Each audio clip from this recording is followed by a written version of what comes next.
What if your AI tool didn't just write your business plan, but also helped you catch its lies before the bank ever sees it? Sounds useful, right? But here's the catch.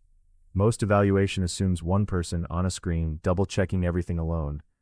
For resource-constrained entrepreneurs, that's brutal. Not because they don't know their business, because they're juggling time, skills, and support. Think of it like cooking with a robot. The robot can plate beautifully, but who spots that it used the wrong ingredient? You need a second set of eyes, and ideally, someone who actually understands your kitchen.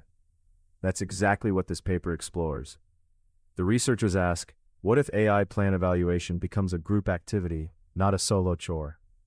They extended BizChat, an AI business planning web app, with an evaluation module that links each generated claim back to the entrepreneur's original input. So instead of vague text, you get a traceable roadmap. What I said, what the AI summarized, and what it claims in my plan, all in one place.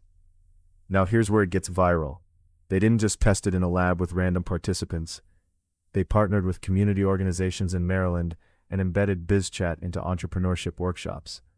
14 attendees used it through Think, Pair, Share discussions. In other words, they evaluated together. Early findings are telling. When the interface shows claim to input links, people feel anchored. They make concrete personal checks. And then the group effect kicks in. Attendees wanted printed copies, used rubrics to compare plans, and leaned on peers to verify what they couldn't easily judge alone. So the big idea is simple. Evaluation shouldn't be a locked-on-screen task. It should be collective sense-making, built on the resources entrepreneurs already have, their community. If you're building AI tools, don't just ask, does the AI write well?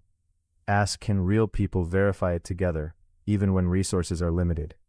Want more AI research explained like this? Subscribe and comment collective if you want the next episode on how interfaces can turn verification into community power.